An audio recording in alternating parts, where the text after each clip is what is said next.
Selamat sahabat semua, kita bertemu kembali dengan PGSSI pada sahabat pagi ini, sahabat sore ini, sahabat pagi di Jumat pagi di Pendeta Kuntaraf ya. Dan senang sekali kita boleh berkumpul bersama-sama dan narasumber kita Pendeta Dr. Jonathan Kuntaraf dalam keadaan sehat tetap akan menjadi narasumber ya. Oke. Baik. Sebelum kita mulai, mohon perhatiannya untuk semua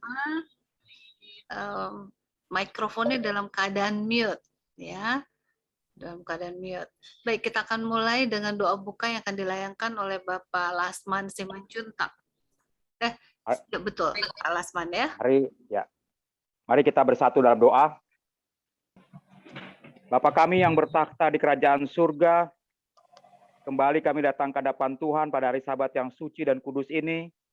Puji syukur dan terima kasih atas kasih pimpinan berkat Tuhan kepada kami sepanjang 6 hari ini, sehingga kami telah memasuki hari Sabat yang suci dan kudus ini Tuhan. Bapa kami yang bertakhta di kerajaan surga, sebentar lagi kami akan memulai diskusi pelajaran sekolah Sabat bersama Persatuan Guru-Guru Sabat yang akan dipimpin oleh Bapak Pendeta Kuntaraf. Kami akan masuki pelajaran kedua, pelajaran sejarah dan Nabi Musa.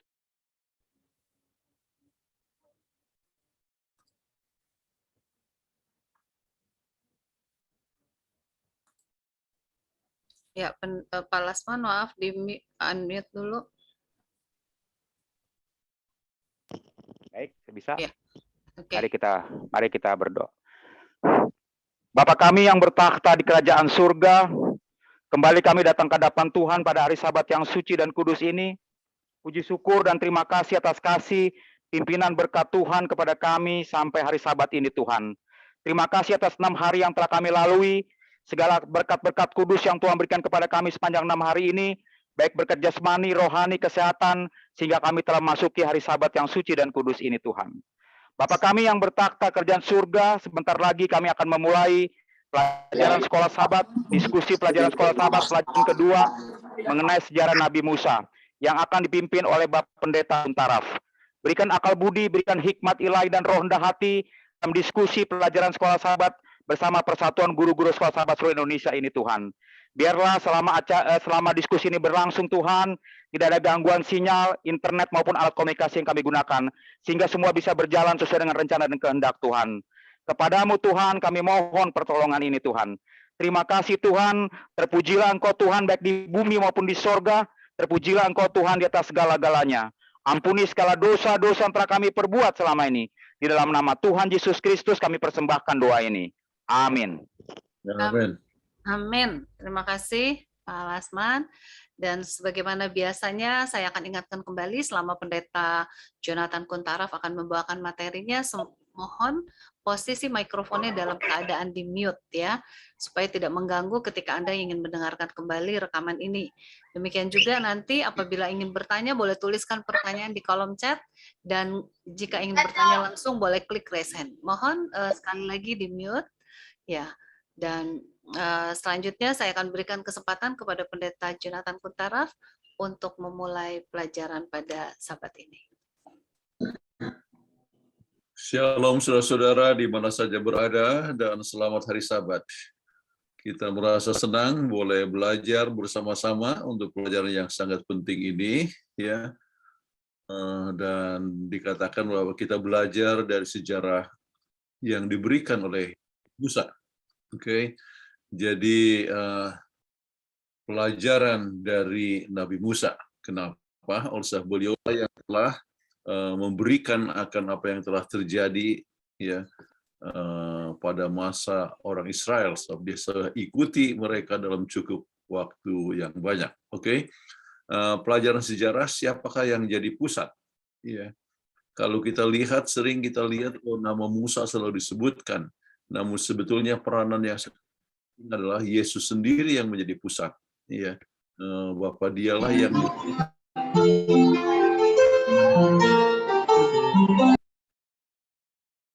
dia hadir melalui tiang awan, ya.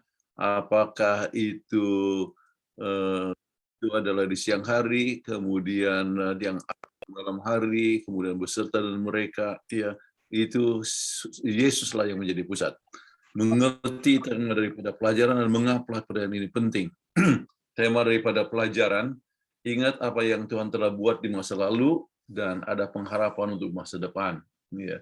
Ini kita lihat waktu belajar sejarah, sebetulnya Tuhan betul-betul memimpin akan orang Israel dengan cara yang sangat luar biasa. Dan mereka diharapkan untuk ingat sebab terlalu banyak orang yang lupa. Ya. Jadi kita pimpinan Tuhan masa lalu, maka kita akan punya pengharapan untuk pimpinan di masa depan. Kemudian tema juga bahwa dalam berperang, Tuhan yang berperang untukmu. Ya. Tuhan itu adalah Tuhan yang memenuhi janji kepada nenek moyang Abraham, Ishak ataupun Yakub betul-betul terpenuhi kepada orang Israel. Dan dalam hal ya kasih karunia Allah luar biasa. Tuhan juga adalah Tuhan yang adil. Ya, setiap pelanggaran dan sebagainya itu mempunyai risiko yang mereka harus tanggung. Nah sekarang beberapa poin yang sangat penting, ya apa yang kita bisa pelajari dari pelajaran ini, kenapa ini penting, kita belajar bagaimana menggunakan Musa. Ya. Mula merasa tidak layak, tetapi dia menjadi leader yang kita belajar bagaimana Tuhan menyediakan segala sesuatu untuk umat. Kita akan lihat bersama-sama dan kita sudah ketahui bagaimana Tuhan adalah Tuhan yang menjadi provider, ya Tuhan yang menyediakan. Kita belajar Israel dan usaha Tuhan untuk menolong mereka. Kita belajar bagaimana Tuhan memberikan kemenangan kepada orang Israel bukan oleh sebab usaha mereka, oleh sebab Tuhan yang menggunakan mereka. Nah, apa kita pelajari dari ayat hafalan? Siapa yang baca ayatnya, Peggy? Ya, Brace dan Dr. Vivi. Oke. Brace, silakan Brace. 1 Korintus 10 ayat 3-4. Mereka semua makan makanan rohani yang sama, dan mereka semua minum minuman rohani yang sama, sebab mereka minum dari batu karang rohani yang mengikuti mereka, dan batu karang itu ialah Yesus Kristus. Oke. Jadi apa yang kita pelajari dari ayat ini, ya? Pelajaran dari ayat hafalan, buku ulangan adalah mengenai Yesus. Yesus pencipta dan Tuhan Yesus juga yang memimpin perjalanan mereka. Yesus yang memberikan ini bukan yang memberkati kita. Maafkan kesalahan. Tuhan yang memberkati kita dan memelihara kita. Dan batu karang itu adalah Yesus. Dia memberikan minuman rohani, ya, orang Israel, tetapi juga kepada kita semua. Karang itu di mana menghasilkan air kehidupan, ya. Itu adalah Yesus sendiri. Oke. Nah, pelajaran sejarah dari Musa ini kita bisa bagi dalam 4 bagian. Pertama, kita harus mengenal Musa sebagai penulis sejarah. Kemudian penyediaan Tuhan yang Tuhan berikan kepada orang Israel, kegagalan di Kades Barnea, kemudian mengalahkan musuh, ya, sebetulnya Tuhan yang berperang untuk mereka. Nah, sekarang kita coba belajar. Ini kutipan Mrs. White. Untuk ini boleh tolong baca, Peggy. Ya. Dalam melihat kembali sejarah masa lalu kita, dan setelah menempuh perjalanan dengan setiap langkah maju sehingga boleh berada pada keadaan kita saat ini, saya dipenuhi dengan kekaguman dan dengan keyakinan dalam Kristus sebagai pemimpin kita. Kita tidak perlu takut terhadap masa depan, kecuali kalau kita melupakan cara Tuhan yang telah menuntun kita dan pengajarannya dalam sejarah masa lalu kita. Terima kasih. Kapan ini diberikan? Ini adalah hanya beberapa tahun terakhir sebelum kematian Ellen G. White. Dia lihat bahwa Tuhan memimpin akan pekerjaan Tuhan, ya. Waktu mereka mengalami kekecewaan tahun 1844, kemudian mulailah dikumpulkan, kemudian mulailah ia memberikan, menyampaikan khayal yang Tuhan berikan kepadanya. Kemudian tantangan yang sangat luar biasa adalah tantangan waktu tahun 1888, ya, oleh sebab perbedaan paham, ya, antara pemimpin-pemimpin pada waktu itu dan banyak orang dan juga pekabaran tentang kebenaran oleh iman. Tetapi semua itu dilalui dengan luar biasa sampai akhirnya dia boleh berkata, ya, dengan kekaguman dan keyakinan dalam Kristus sebagai pemimpin kita. Kita tidak perlu takut terhadap masa depan, kecuali kalau kita melupakan cara Tuhan telah menuntun kita. Jadi saudara-saudara sekalian, apapun yang terjadi, tantangan apapun yang kita hadapi, saya tahu banyak tantangan-tantangan Anda di jemaat, ataupun juga di conference, ataupun di uni, dan sebagainya. Kita harus ingat bahwa Tuhan sudah pimpin kita sampai sekarang ini. Jadi kita tidak perlu takut untuk menghadapi depan.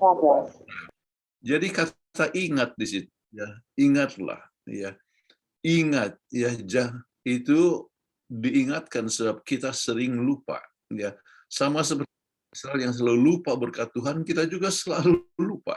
Dalam hal apa kita lupa? Kadang-kadang kita lupa bagaimana Tuhan telah buat mujizat dalam hidup kita, kan? Sampai kita mengenal akan kebenaran, kita dipimpin oleh Tuhan. Dengan sampai ada punya posisi sekarang ini, ya, Tuhan sudah memimpin dengan sangat luar biasa sekali. Itu tidak boleh kita lupakan. Kalau kita lupa, kita akan kembali kepada hidup lama. Ya. Sebab masing-masing kita mengenal ke Tuhan. Mungkin aktif di gereja, sekarang guru daripada sekolah Sabat dan sebagainya. Tetapi dulu banyak di antara kita, ya, mempunyai kehidupan yang jauh daripada Tuhan. Ya. Tetapi dengan ingat dan Tuhan sampai kepada posisi sekarang ini, ya, maka kita tidak perlu takut untuk menghadapi masa depan. Jadi ingat, ya, bagaimana kita. Nah, kita masuk kepada bagian yang pertama pada pelajaran ini, ya, dan ada pertanyaan di sini, mengapa kita menganggap catatan sejarah dari Musa sebagai pelajaran sejarah yang diinspirasikan daripada catatan sejarawan lainnya? Oke. Ada 3 ayat yang kita akan baca, mulai dari Ulangan 18 ayat 15, 17, dan 18. Ya. Vivi, Dr. Vivi.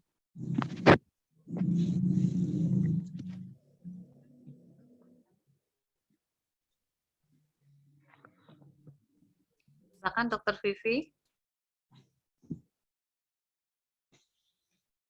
Belum di unmute ya?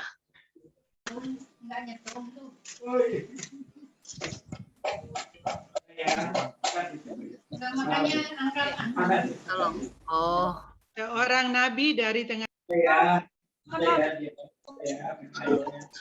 Teman-teman mohon di mute ya, karena kita nggak kekejar nih kita. Atau sebentar saya bikin all aja ya. Tolong di mute ya. Kita Matiin ulangi sentral ya. aja KPG. Iya, saya ini aja deh, tunggu sebentar ya. Karena udah kita mute, dia unmute lagi. Nggak, kalau dari sentral masih mati semua.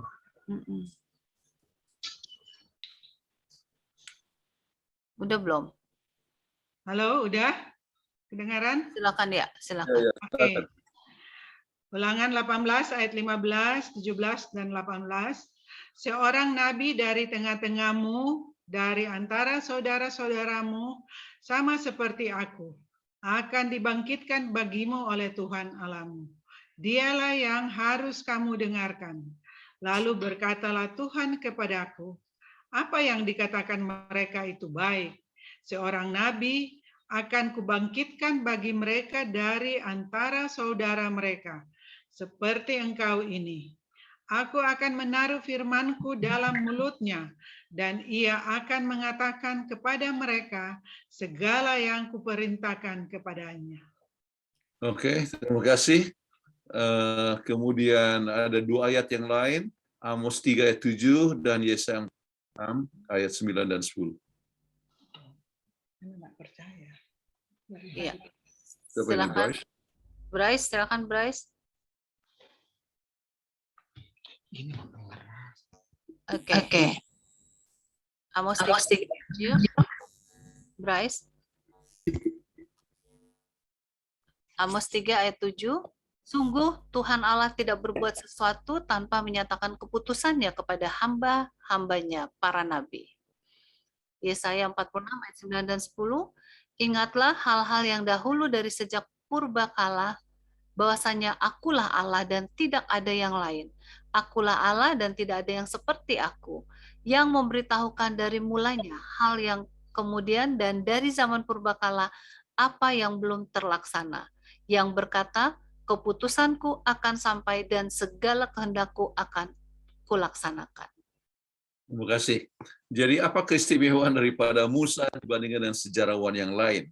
Ya, Musa itu dapatkan inspirasi daripada Tuhan dan Tuhan itu mengetahui apa yang akan terjadi masa yang akan datang.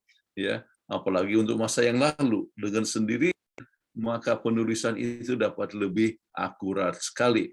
Nah, luar biasanya ini nubuatan. Ya, Alkitab ada lebih 1.500 biasa.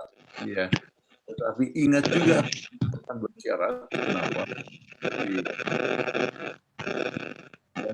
Mau coba mengatakan bahwa dalam waktu 40 tahun kota Niniwe akan diporak-perandakan, tetapi ternyata tidak terjadi. Kenapa? Sebab mereka bertobat. Ya, jadi ada nubuatan-nubuatan bersyarat yang telah yang kita tahu yang tidak tergenapi oleh sebab memang ya bersyarat. Nah, kita hidup dalam dunia yang mengetahui akan nubuatan, tetapi banyak orang yang ingin mencari ya, yang mencari tahu dan ingin tahu kan kebenaran, sebab itu kabarkan kepada dunia akan nubuatan ini. Jadi Musa, pembahasan daripada Musa ya, dengan apa yang akan terjadi, kemudian itu Alkitab begitu banyak sekali nubuatan-nubuatan yang tidak diketahui oleh dunia. Dan kita adalah umat, dikatakan umat yang tahu nubuatan. Dan kepada kita dipercaya itu nubuatan supaya kita bisa kabarkan kepada orang lain. Baik, nah sekarang kita coba lihat fakta yang berikut. Dikatakan walaupun Musa menuliskan buku Kejadian, namanya tidak tertulis di sana. Di mana nama Musa pertama ditulis? Kita coba lihat di sini, Dr. Vivi.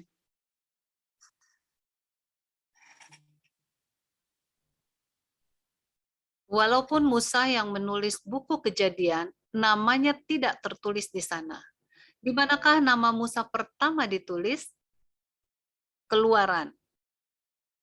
Keluaran 1 ayat 22. Ya.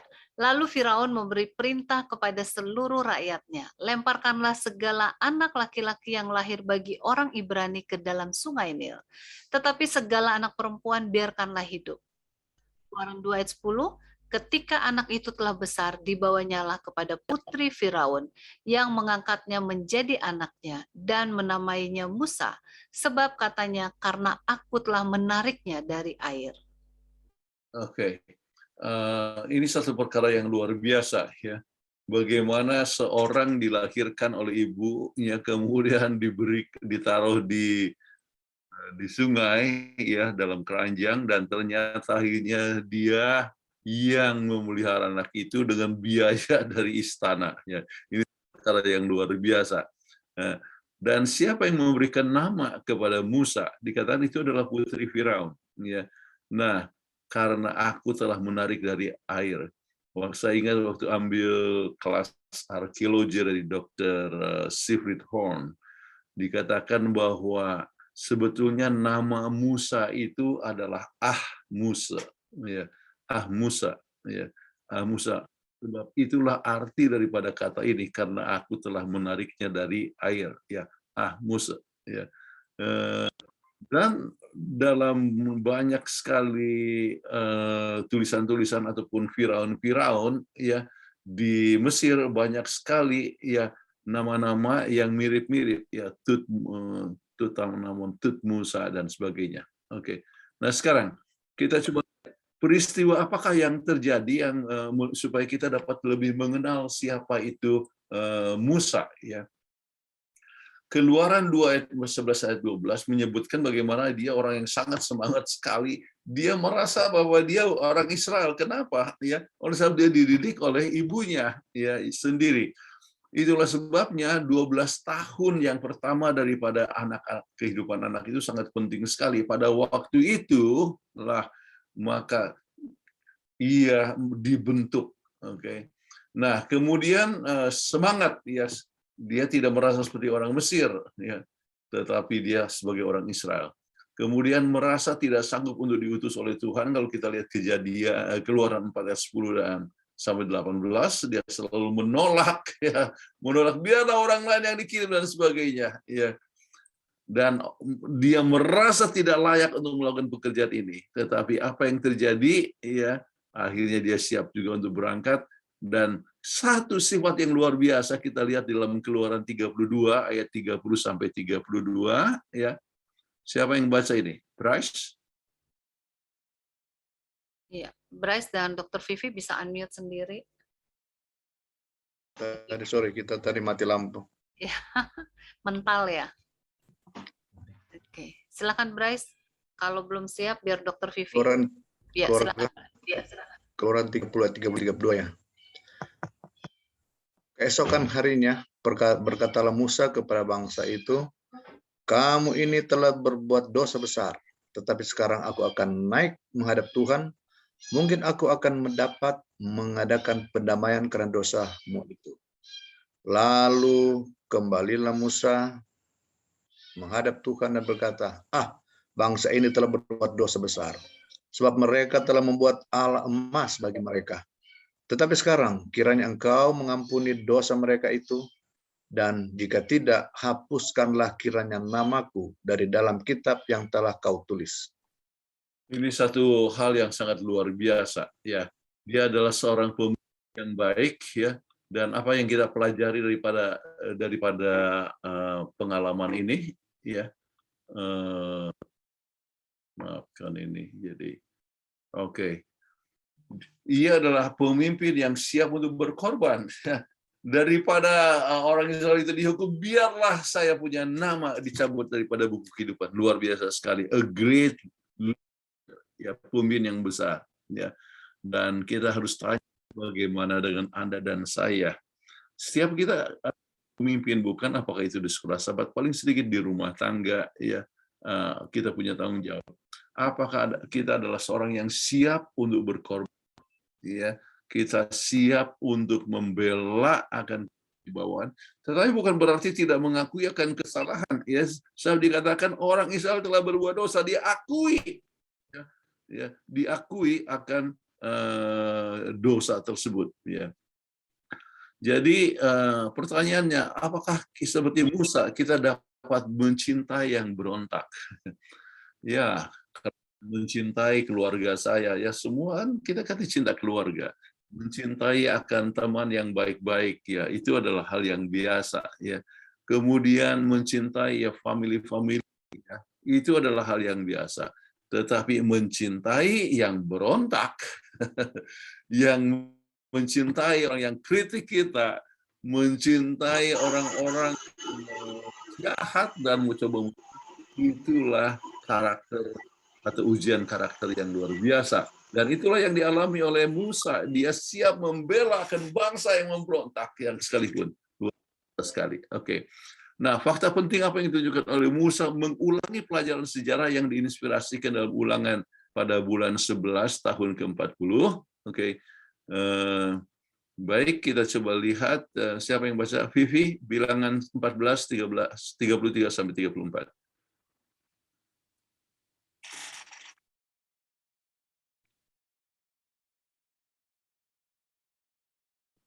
Iya, Dr. Vivi harusnya bisa unmute sendiri.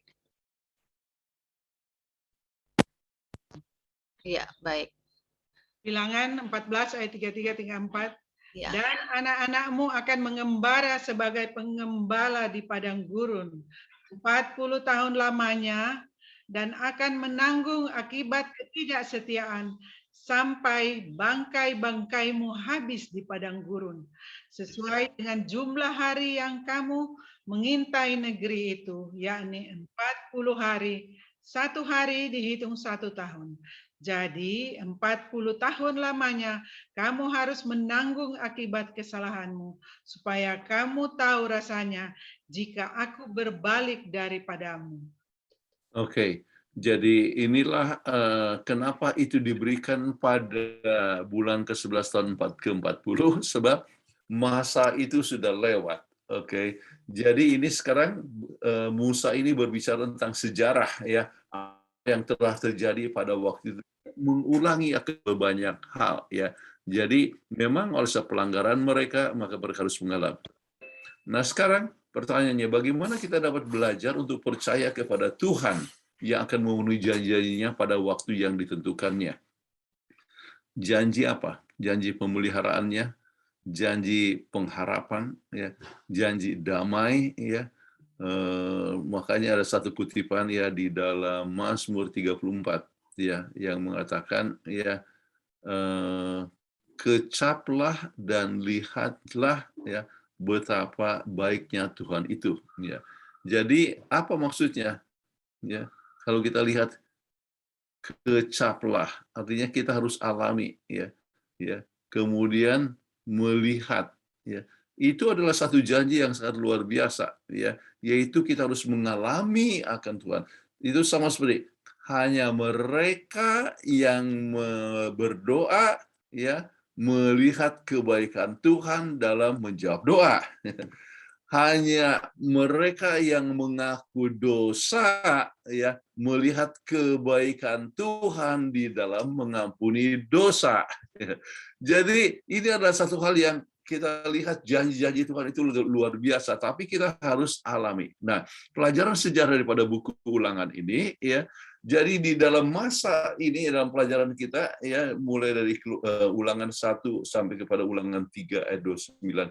Ini mulai dengan perjanjian Tuhan dengan umatnya di Horeb ya, yaitu pemberian akan hukum dan sebagainya. Kemudian pemberontakan Israel di Kadesh ya, dan kemudian atas Gilead, yaitu dalam menghadapi akan musuh tersebut. Nah sekarang kita coba lihat yang penting sehubungan dengan ini, oke, yaitu tentang penyediaan Tuhan. Apa yang Tuhan sediakan? Ulangan 8 ayat 11 sampai 16, makanan, minuman, bimbingan ya Tuhan berikan. Ya. Kemudian Ulangan 1 ayat 9 sampai 11 bicara tentang penambahan jumlah Israel. Kalau sudah baca pelajaran, ingat bagaimana karena kamu itu adalah seperti bintang di langit. Ya. Kemudian di samping itu menambahkan 1000 kali lipat. Ya. Jadi janji artinya mereka sudah bertambah banyak, kemudian jumlah itu ditambahkan. Kemudian nasihat bijaksana, ya, yaitu Tuhan memberikan kepada mereka berbagai macam nasihat-nasihat yang luar biasa. Ya. Kemudian Ulangan 29 ayat 5 tentang pemeliharaan Tuhan yang diberikan secara supernatural, ya, dan itu kita ingat Ulangan 29 itu berbicara mengenai berkat dan kutuk. Kalau mereka melanggar, mereka akan mendapatkan kutuk. Kalau mereka menurut, mereka itu akan mendapatkan berkat. Jadi penting segalanya datang dari Tuhan. Ya, saudara-saudara sekalian, luar biasa sekali bagaimana mereka hidup di padang belantara yang jumlahnya lebih dari 2 juta orang. Ya. Bagaimana mereka keluar daripada Mesir, ya, semuanya hanya dengan iman, ya. Jadi segalanya datang daripada Tuhan. Jadi mereka hanya perlu iman saja, terima saja. Namun untuk itu pun mereka sering lupa kepada mujizat yang Tuhan telah berikan. Nah sekarang keterangan tambahan, Tuhan membuat perjanjian di Horeb. Di mana itu Horeb? Horeb merupakan tempat untuk manifestasi Tuhan. Horeb dan Sinai adalah tempat yang sama. Jangan lupa ini gunung di mana Tuhan memberikan akan hukumnya. Musa menunjukkan kedekatan antara Israel dan Tuhan dengan mengatakan Allah Tuhan kita. Jadi kita lihat dalam ayat tersebut Allah Tuhan kita. Ya, itu menunjukkan satu hubungan yang erat sekali. Nah sekarang, pelajaran apa yang Tuhan mau orang Israel belajar dalam perjalanan mereka di padang belantara? Yaitu belajar untuk percaya kepada Tuhan, belajar untuk mempunyai Tuhan yang mengasihi dan memelihara, walaupun mereka jatuh-jatuh terus, lupa-lupa Tuhan, tetapi Tuhan tetap kepada mereka dan coba berusaha. Ya. Kemudian belajar untuk mengasihi Tuhan sebagaimana Tuhan mengasihi. Tuhan mengasihi itu bukan artinya berbeda dengan kita mengasihi, ya. kasih Tuhan itu adalah walaupun kita adalah pelanggar hukum, Tuhan tetap mengasihi. Walaupun kita berontak, Tuhan itu tetap mengasihi. Hal yang luar biasa. Belajar menurut perjanjian Tuhan, ya. Sebab kalau kita tidak menurut, ya, maka kita sendiri yang jadi korban, kita sendiri yang menderita. Belajar bahwa setiap pelanggaran ada risiko, ya. Walaupun Tuhan ampuni, tetapi ada resikonya. Belajar untuk bergantung, ya, bergantung kepada Tuhan sepenuhnya. Oke, nah sekarang kita coba lihat lebih lanjut apa yang kita bisa pelajari dari pengalaman mereka untuk kehidupan kita sekarang. Jadi itu Anda tawarkan kepada anggota kelas, ya, apa saja yang kita bisa pelajari. Aduh, ya saya ngomel, ya saya tidak mau lagi ngomel, ya. Oh, perjalanan mereka itu adalah pelajaran yang mereka selalu lupa kepada pimpinan Tuhan, ya, lupa kepada mujizat Tuhan. Kalau gitu saya mau, ya, sepenuhnya ikuti Tuhan, ya. Jadi banyak hal yang dapat didiskusikan bersama-sama di dalam anggota kelas ini, ya. Dan dengan sendirinya, kalau poin yang sangat penting adalah Tuhan itu begitu mengasihi kita dan Tuhan mau mengasihi Tuhan, ya. Maka kalau kita kasih Tuhan, kita akan kasih kepada semua manusia. Baik. Nah, sekarang kita masuk kepada tentang poin tentang pelanggaran di Kades Barnea. Oke. Ulangan 1 ayat 23 dan 25.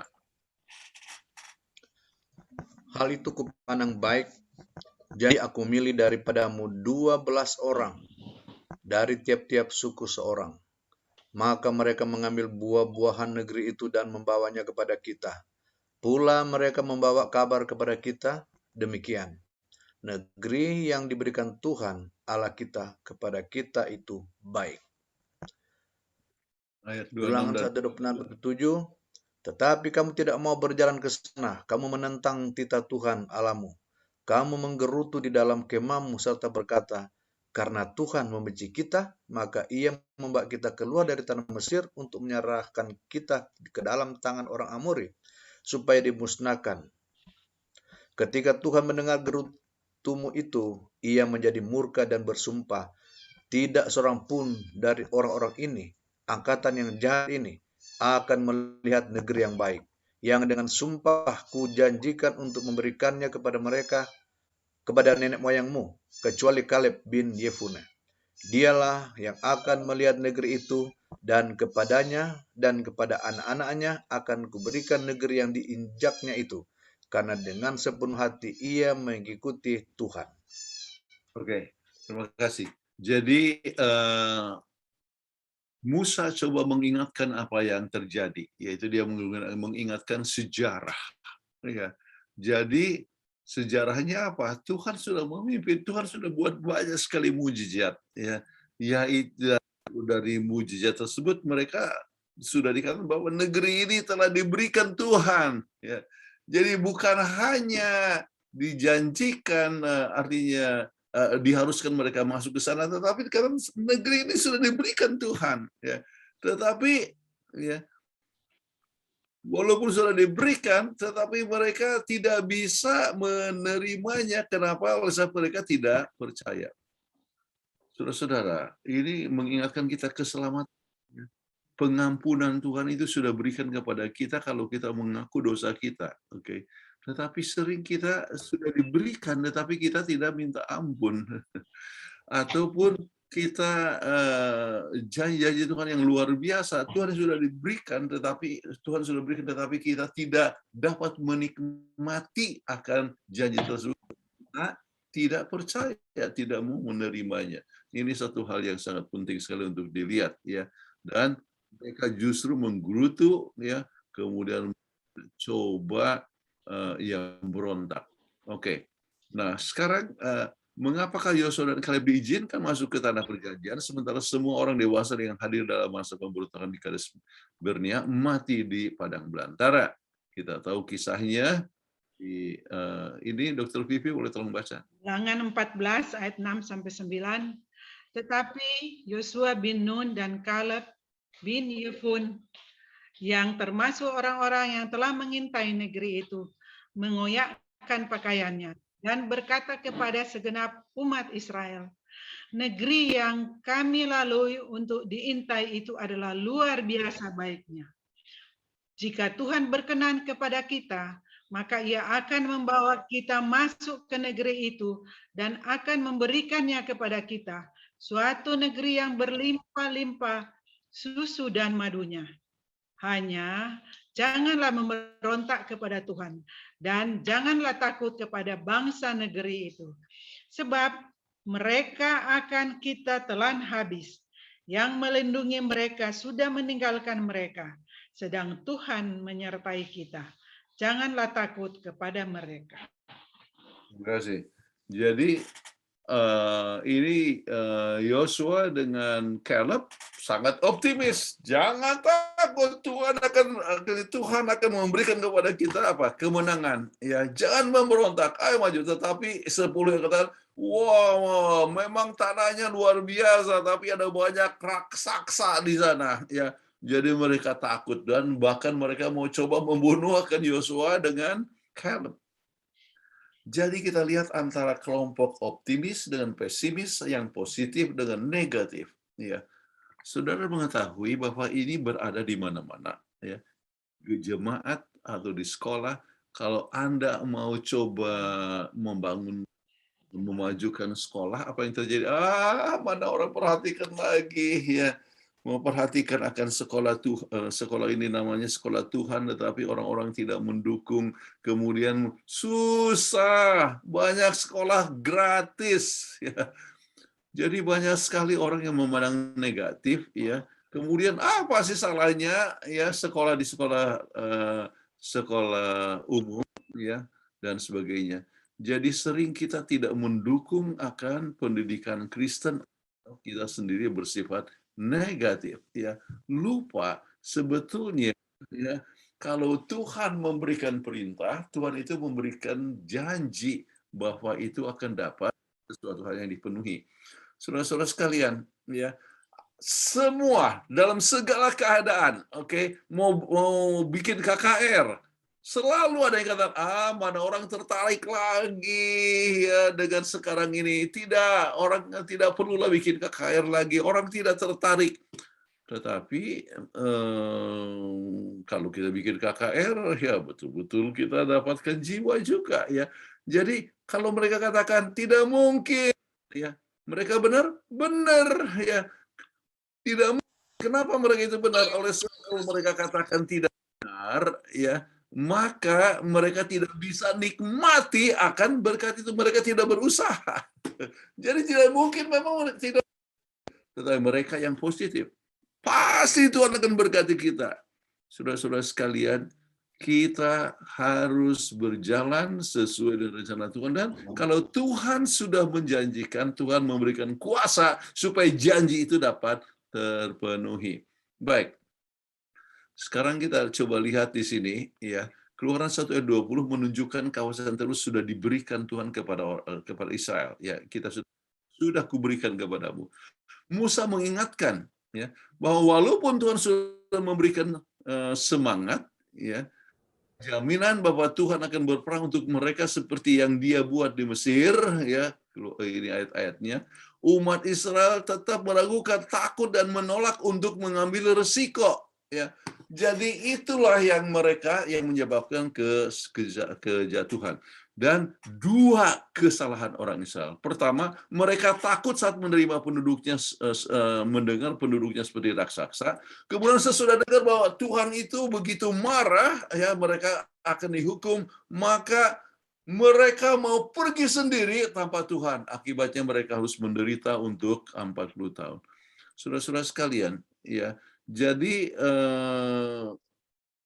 ini kita singgung dalam pelajaran beberapa minggu yang lalu, ya.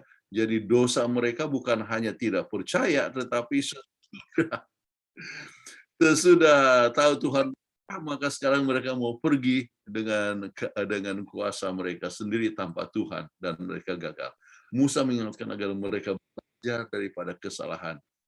Saudara-saudara sekalian, mendapatkan hukuman, biarlah kita terima, ya. Jangan kita tetap mempertahankan bahwa kita benar dan sebagainya. Jadi makin lama makin terjerumus kita di dalam dosa. Baik, yang berikut. Pengharapan apakah yang dimiliki oleh generasi yang mati di padang belantara? Apakah masih ada pengharapan? Ya, pengharapan anak-anak mereka yang dapat menikmati Kanaan. Ya. Kemudian itu mereka harus dapat terima. Kemudian bila mereka tobat, maka mereka berhak masuk dalam Kanaan surgawi. Ya. Jadi masih ada harapan, ya. Tetapi kalau mereka tetap menggerutu dan sebagainya, maka ya penggerutuan itu menyebabkan anak-anak juga menjadi orang yang memberontak, ya, dan mereka juga tidak akan bisa menikmati akan Kanaan surgawi. Ya, baik. Nah sekarang pelajaran interaksi antara Musa dan Sihon, Raja Hesbon. Ya. Nah, Ulangan 22 ayat 26 sampai 29. Oke. Kita coba dengar apa yang dikatakan di sini, ya.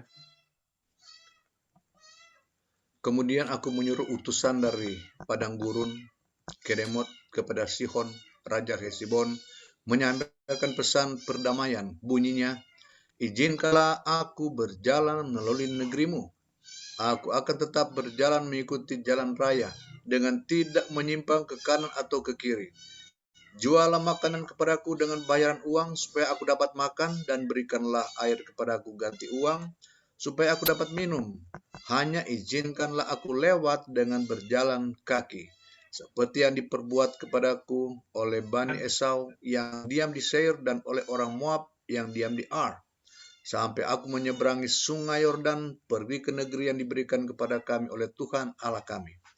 Tetapi Sihon, Raja Hesibon, tidak mau memberi kita berjalan melalui daerahnya, sebab Tuhan Allahmu membuat dia keras kepala dan tegar hati, dengan maksud menyerahkan dia ke dalam tanganmu, seperti yang terjadi sekarang ini. Lalu Tuhan berfirman kepadaku, ketahuilah, aku mulai menyerahkan Sihon dan negerinya kepadamu. Mulailah menduduki negerinya supaya menjadi milikmu. Kemudian Sihon dan seluruh tentaranya maju mendatangi kita. Oke. Kemudian kita coba lihat ada beberapa hal yang penting kita harus ingat. Sementara Israel penting untuk berbakti, ya lama di Sinai. Namun Tuhan menghendaki agar mereka mulai bergerak. Allah kita adalah Allah yang bergerak. Jadi bukanlah the Lord of Monastery, ya. Jadi kita hanya bertapa saja. Tuhan mau supaya kita bergerak, ya, di dalam berbagai macam kegiatan di dalam menjangkau.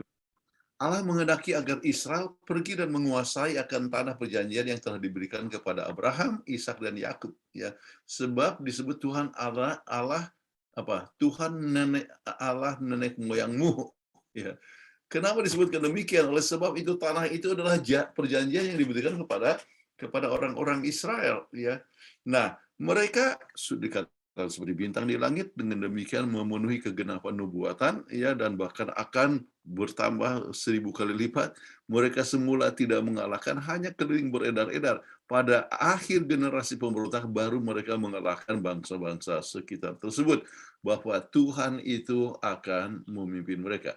Nah sekarang dalam penyerangan itu, ya, bagaimana menjelaskan pembunuhan seluruh bangsa, atau kita sebutkan genocide yang terdapat dalam Ulangan 3 ayat 1 sampai 7. Mungkin baca ayat yang ke-6 saja. Ulangan 3 ayat 6. Kita menumpas seluruh penduduknya seperti yang kita lakukan terhadap Sihon, Raja Hesibon, dengan menumpas penduduk setiap kota, laki-laki, perempuan, dan anak-anak. Nah, ini menimbulkan satu masalah etika, ya. Masalah etika, ya, dengan mengatakan bahwa semua harus dimusnahkan. Kira-kira apa jawaban kita?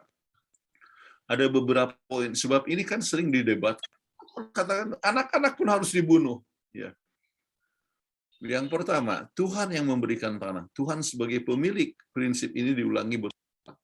tidak semua tanah diberikan kepada Israel. Tuhan sudah memberikan sebagian tanah kepada Edom, itu keturunan Esau, ya, kepada Moab dan Amon, keturunan daripada Lot, ya. Jadi tetapi Tuhan yang memberikan tanah kepada yang bagian daripada orang Israel. Tuhan yang mengambil, tetapi bukan dikasih kepada yang memberontak, ya. Tuhan ambil dari orang Amori sebab mereka, ya, kejahatannya telah melebihi akan batas, ya. Kemudian siapa yang berperang? Tuhan yang berperang. Hal ini diulangi lagi pada masa Yosua, menunjukkan bahwa Tuhan yang mengelola penghukuman. Ya, sebab namanya Tuhan, dia mempunyai hak untuk menghukum. Ya. Namun penghukuman adalah juga tindakan kasih karunia untuk umat Tuhan. Kenapa? Sebab Tuhan punya rencana untuk umatnya. Nah, tinjauan daripada arkeologi, ya, kejahatan orang Kanani seperti dewa mereka yang cabul, yang kotor, yang penyakit kotor, mereka harus dimusnahkan. Kalau mereka yang belajar arkeologi, ya, tahu apa yang telah terjadi, ya, itu dewa mereka itu seperti Baal, Astoret. Itu disebut Baal itu ada daripada Astoret, tetapi mereka ada hubungan seksual, ya, dikatakan. Kemudian setiap tahun, ya, jadi mereka harus berdoa kalau misalnya sedang panas, ya, paceklik, ya, orang-orang kelaparan, mereka harus berdoa kepada siapa? Kepada Baal, ya, Astoret. Ya, Baal adalah dewa kesuburan, ya. Tetapi bagaimana caranya menyembah? Yaitu dengan adanya hubungan seks, ya. Jadi kuil-kuil, artinya tempat Baal itu ada banyak sekali orang yang sengaja untuk berbuat hubungan seks dan sebagainya. Jadi cabul. Apa yang terjadi dengan demikian? Maka semuanya serba apa? Kotor. Penyakit kotor yang beredar-edar, dan oleh sebab penyakit kotor yang beredar-edar, maka bahaya sekali untuk umat Tuhan. Musnahkan semuanya. Ya, musnahkan semuanya supaya jangan orang Israel itu terpengaruh, ya, tertular, ya. Nah, ini boleh Ibu Peggy yang baca kutipan. Perspektif ekskatologi.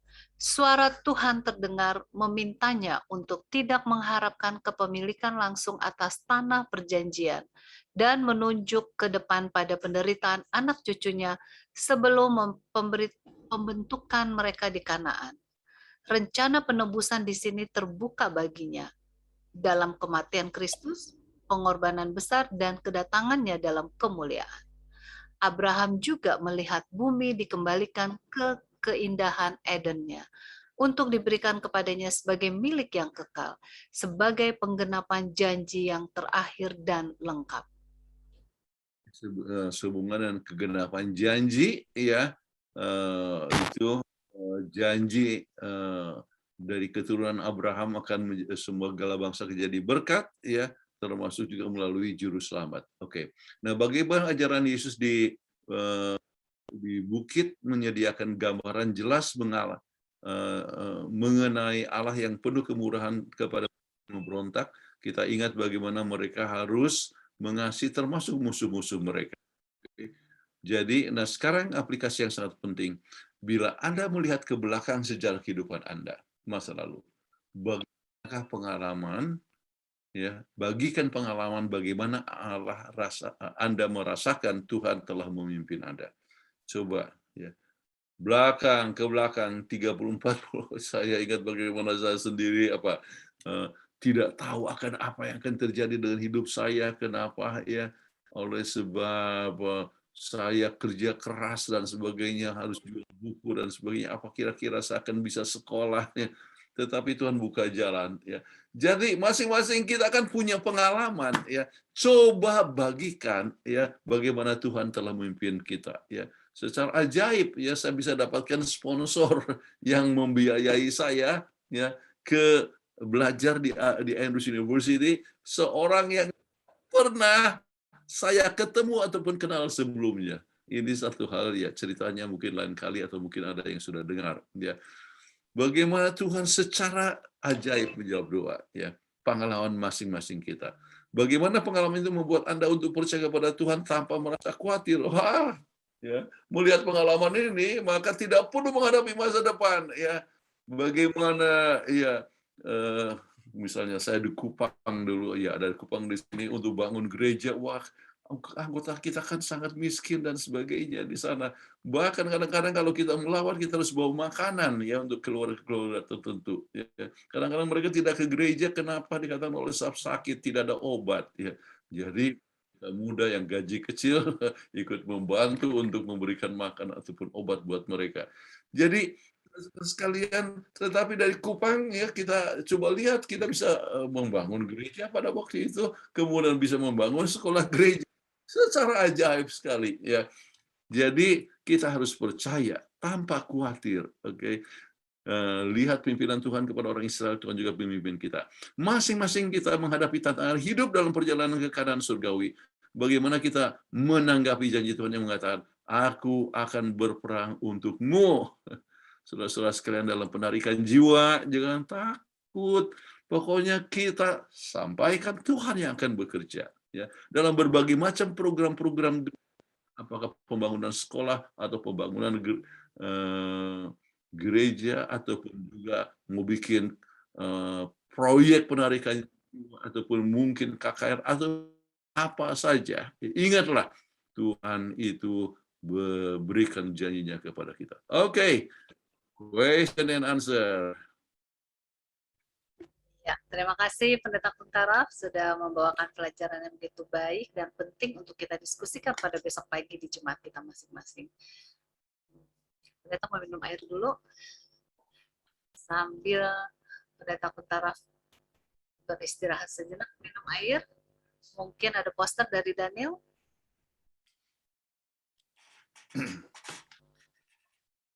Ya, kita tiba kepada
terima kasih, demikianlah acara-acara dari Oral Channel pada hari Minggu mendatang. Yang pagi kita akan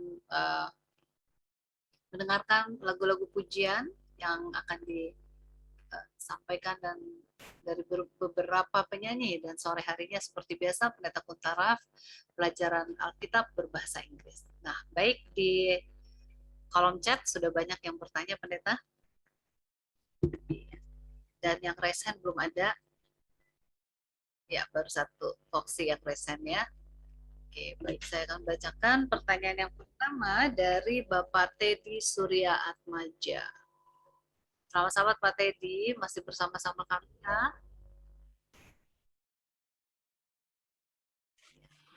Pak Teddy, masih sama-sama? Oh iya, nggak bisa di-unmute ya. Ada. Ada ya. Selamat sahabat pendeta, pertanyaannya adalah apakah mungkin ada utusan Tuhan atau utusan Tuhan lagi, seorang nabi untuk kembali mengingatkan umat Advent menjelang kiamat sebagaimana Amos 3 ayat 7. Baik, pertanyaannya apakah mungkin? Ya mungkin selalu ada ya, bukan hanya mungkin, tetapi memang Tuhan sudah genapi ya. Bukankah Tuhan telah memberikan Ellen G. White sebagai nabi untuk di akhir zaman? Ya, jadi kemudian pertanyaannya apakah mungkin kita punya nabi yang lain ya sesudah Ellen G. White? Nah, kita harus ingat antara dua hal. Yang pertama, pada saat pertanyaan ini ditanyakan kepada White dalam masa tuanya ya, pada saat orang-orang bertanya apakah akan ada penggantimu kalau misalnya engkau meninggal nanti, apakah jawab daripada Ellen G. White? Tidak ditunjukkannya kepadaku. Namun kalau seandainya tidak ada, buku-buku ini ya siap menuntun kamu sampai di kerajaan surga. Jadi buku-buku itu adalah buku-buku tulisan Roh Nubuat yang sekarang ada sekitar 100 ya. Buku sudah termasuk compilation, kalau buku aslinya mungkin hanya sekitar 50. Buku-buku ini siap untuk menuntun kita sampai kerajaan surga. Saudara-saudara sekalian, ya, jangan khawatir ada pengganti atau tidak, tetapi kita adalah umat yang sangat dipercaya dan dipercayakan oleh Tuhan dengan sangat luar biasa sekali ya. Buku-buku ini misalnya tentang kesehatan ya, seperti Council on Diet and Food atau Ministry of Healing dan sebagainya ya, Council on Health, membuat kita dapat menjadi sangat sehat kalau kita turuti ya. Tetapi kalau misalnya kita tidak menurut ya kita mengambil akibatnya. Kita dapatkan banyak sekali anggota-anggota kita yang sampai kena kanker, kemudian mengalami masalah ya. Jadi dalam soal kesehatan ya itu sering terjadi oleh sebab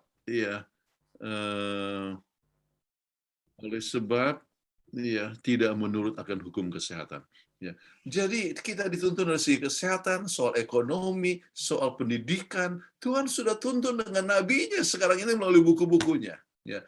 Jadi tidak ditunjukkan kepadaku, tetapi buku-buku ini akan menuntun kita sampai kerajaan surga. Faktor yang kedua, ya, kalau kita lihat kepada nubuatan daripada Joel pasal yang kedua 28-29. Pada akhir zaman dikatakan anak-anakmu akan ya bernubuat ya. Orang tua bukan bermimpi. Jadi ada kemungkinan bukan hanya ya 1-2 orang, tapi banyak yang akan menyampaikan pekabaran. Ya, maksudnya pekabaran itu tidak akan pernah bertentangan dengan Alkitab ataupun roh nubuat yang kita miliki sekarang ini. Ya. Jadi mudah-mudahan saya sudah jawab pertanyaan daripada Saudara Teddy Surya Atmaja. Bagus sekali namanya. Terima kasih Pendeta jawabannya. Semoga ini ya puas ya Saudara Teddy. Dan selanjutnya dari Bapak John Parhusip. Sama sahabat Pendeta, apakah ada hubungannya 40 hari perjalanan mata-mata Israel ke Kanaan dengan 40 hari puasa Yesus dan kebinasan Yehuda 40 tahun setelah Yesus naik ke surga? Apakah merupakan kebetulan saja? 40 adalah tahun, artinya 40 adalah satu angka yang sangat umum di dalam Alkitab. Ya. Jadi 40 hari, kemudian apa yang terjadi, Musa juga misalnya di 40 tahun di padang belantara, 40 tahun menggembalakan itu 40 tahun ya. Jadi itu adalah satu jumlah yang sangat umum sekali ya. Itu apakah ada hubungannya? Ya, bisa saja ya ada hubungan, tapi hubungan tersebut oleh sebab itu adalah menunjukkan satu jangka waktu yang cukup lama, saat ini boleh menjadi satu simbol ya akan perjalanan daripada orang Israel ya, tetapi kita harus berhati-hati untuk langsung juga mengatakan bahwa kalau gitu ya kira-kira ini segala sesuatu akan berhubungan selama 40 atau 40 tahun. Ya. Jadi secara jumlah itu sendiri ada satu perkara yang sering terjadi, ya. Namun bisa saja yang jelas hubungannya adalah 40 hari artinya orang Israel ya mengintai 40 tahun. Itu yang tertulis yang kita sudah baca tadi ya. Oleh sebab pelanggaran mereka itu maka 40 tahun mereka berada di dalam perjalanan ya. Tetapi bukan berarti bahwa semuanya yang berjumlah 40 tahun itu berhubungan ya. Tidak selamanya. Ada beberapa yang berhubungan tetapi tidak semuanya. Sekarang ada proyek-proyek 40 hari berdoa. 40 hari berdoa. Ya bagus 40 hari berdoa ya mengingatkan kepada masa itu ya. Tetapi Alkitab juga berbicara misalnya dengan 10 hari berdoa. Orang-orang rasul-rasul itu menunggu ya akan pencurahan Roh Kudus selama 10 hari ya berdoa di ruang atas, dan itu sebabnya maka kita juga ada 10 hari berdoa ya untuk setiap bulan habis tahun baru ya. Jadi ada yang 40 hari berdasarkan pengalaman orang Israel. Tetapi ada juga yang 10 hari. Jadi tidak boleh katakan bahwa harus begini begitu. Kita coba melihat satu hal yang sangat penting, yang artinya kita utamakan hal yang lebih penting daripada sesuatu perkara yang menduga-duga yang mungkin itu adalah ada berhubungan atau tidak. Iya, terima kasih Pendeta atas jawabannya. Dari Maksi Dien. Selamat sahabat, membaca kisah Musa. Ini maksudnya sangat terkesan akan kesabarannya dan kerendahan hatinya. Saya rindu untuk menjadi sabar dan rendah hati, tetapi selalu gagal. Ternyata sangat susah menjadi sabar dan rendah hati. Apa yang harus saya lakukan?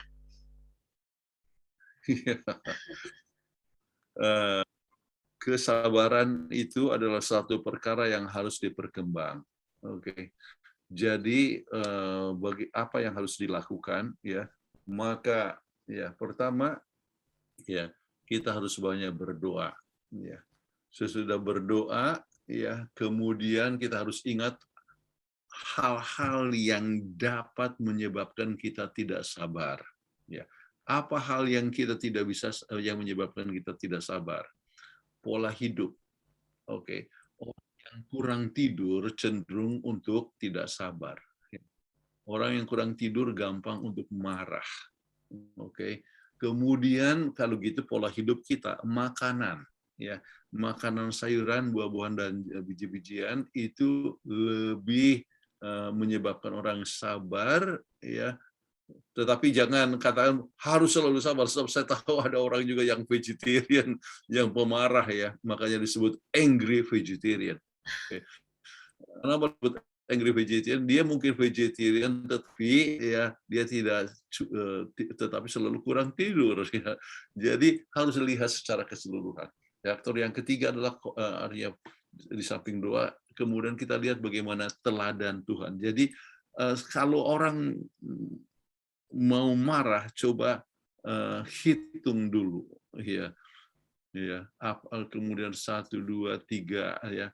Jadi kalau Anda hitung ya, kemudian waktu itu proses bisa lebih lebih artinya proses waktu bisa menyebabkan dia rasa oh memang tidak tepat saya untuk marah-marah ya dan sebagainya. Itu faktor ketiga. Faktor yang keempat, ya mungkin bisa pikirkan untuk jalan di alam dan melihat keindahan alam, ya menyebabkan orang bisa dapat dan menghirup akan udara segar, maka sifat marah itu dapat ditekan. Ya. Faktor yang kelima, ya renungkanlah bagaimana ya firman Tuhan itu mengajar ataupun belajarlah daripada Musa Kalau Musa itu begitu sabar ya kepada orang yang mengkritik dan memberontaknya, ya dengan pertolongan Tuhan kita juga bisa ya. Jadi bacalah berulang-ulang misalnya 1 Korintus 1 Korintus pasal 13 ya. Nubuat katakan gitu itu setiap minggu, oke, yaitu supaya kita boleh menjadi orang bisa mempunyai kasih yang luar biasa kepada orang lain, oke. Jadi saya ingat dulu ketua divisi kita waktu itu masih Far Eastern Division adalah Dr. Otis Edward. Dia pernah bercerita, dia waktu kecil itu adalah seorang pemarah. Ya. Soal kecil saja dia marah, dendam sekali sama orang.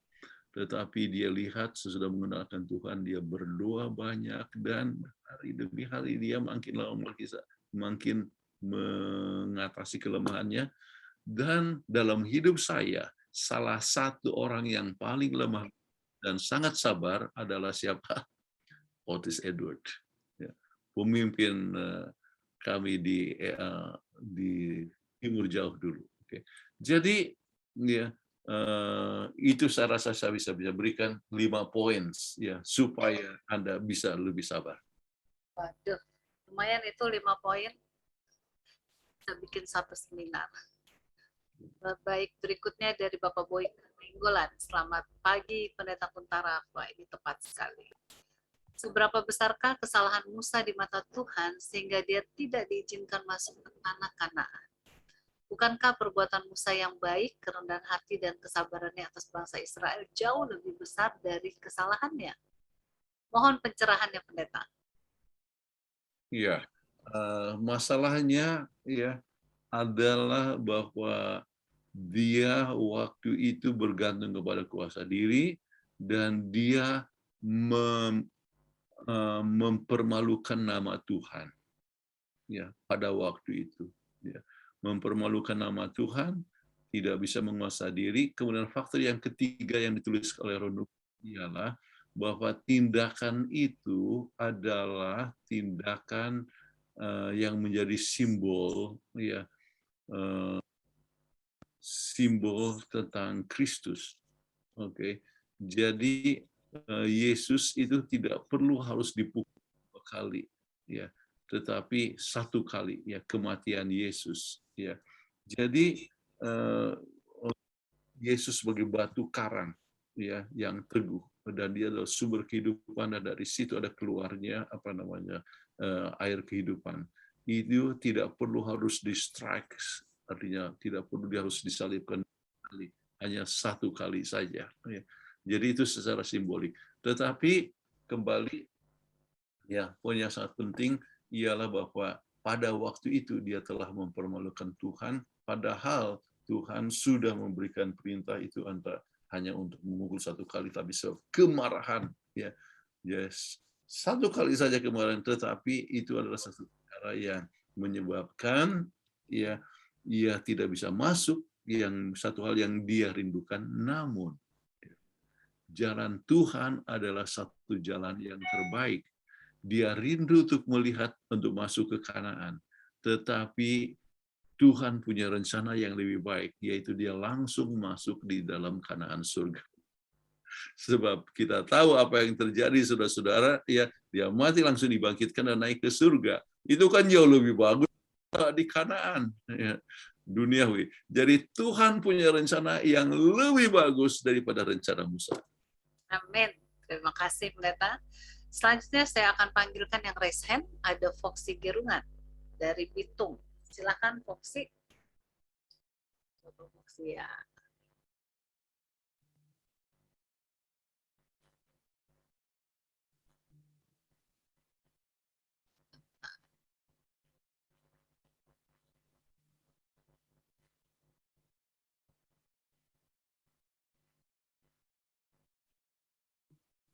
Tadi saya sudah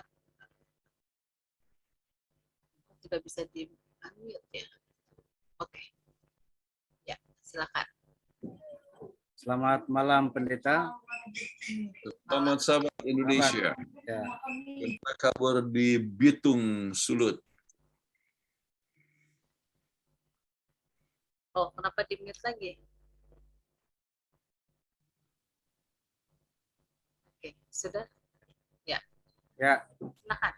kalau kita membaca kisah-kisah dalam Alkitab, awalnya di zaman Nuh itu, dari keseluruhan jumlah manusia waktu itu, yang selamat hanya 8 orang. Demikian juga ketika zaman Musa, bangsa Israel yang keluar dari Mesir itu hanya prianya 600.000. Tetapi yang sampai Kanaan hanya 2 orang, Yosua dan Kaleb. Bukankah ini gambaran juga bagi kita sebagai orang Israel rohani yang sedang menuju Kanaan semawi, surgawi itu, menjadi gambaran juga bagi kita bahwa ternyata bisa saja hanya sedikit juga orang yang akan masuk ke Kanaan surgawi itu. Bagaimana penjelasannya, Pendeta? Itu saja. Ada beberapa saya ingin sebutkan. Yang pertama, ya Alkitab sendiri katakan, ya banyak yang dipanggil, ya sedikit yang dipilih, dan dari sedikit yang dipilih ini lebih sedikit lagi yang setia. Ya. Jadi kita semua dipanggil, tetapi yang setia berapa banyak? Tetapi kembali kepada buku Matius pasal 24 ayat 13 yang mengatakan, ya hanya mereka yang setia sampai akhir yang akan diselamatkan. Mereka yang bertahan sampai akhir yang akan diselamatkan. Ya, jadi itu poin yang pertama. Poin yang kedua adalah masalah keselamatan, ya bukan masalah tidak tergantung kepada mayoritas, tetapi banyak tergantung kepada minoritas. Tetapi ya yang bergantung kepada Tuhan. Jadi faktor yang ketiga yang bisa disebutkan juga adalah bahwa ya banyak yang dipanggil, kemudian sedikit yang dipilih, ya kemudian lebih sedikit yang bertahan, ya itu menunjukkan bahwa banyak orang yang lupa untuk bergantung kepada Tuhan sepenuhnya. Banyak lebih memikirkan kepada diri daripada Tuhan. Dan kalau kita berpusat kepada diri, maka kita akan gagal. Itulah sebabnya Filipi 4 ayat 13 katakan, ya segala sesuatu dapat kutanggung di dalam Dia yang menguatkan aku. Ya, jangan lupa ya Yohanes 14 ayat yang ke-5 ya 3-5 yang intinya salah satu menyebutkan ialah bahwa di luar aku engkau tidak dapat berbuat apa-apa. Jadi demikian kita harus bergantung kepada Tuhan sepenuhnya ya, supaya kita bisa berhasil ya.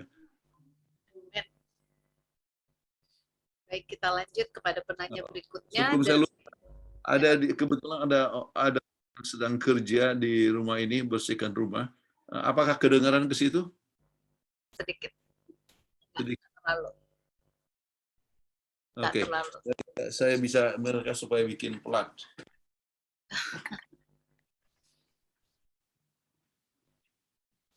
Oke. Pertanyaan selanjutnya dari Pendeta Yanto Wi-nya, ya. Saya akan bacakan. Dan setelah itu nanti raise hand, Bapak. Ya, Pendeta sudah? Ya, dari Pendeta Yanto Wijaya, selamat sahabat Pendeta Kuntara, pertanyaan.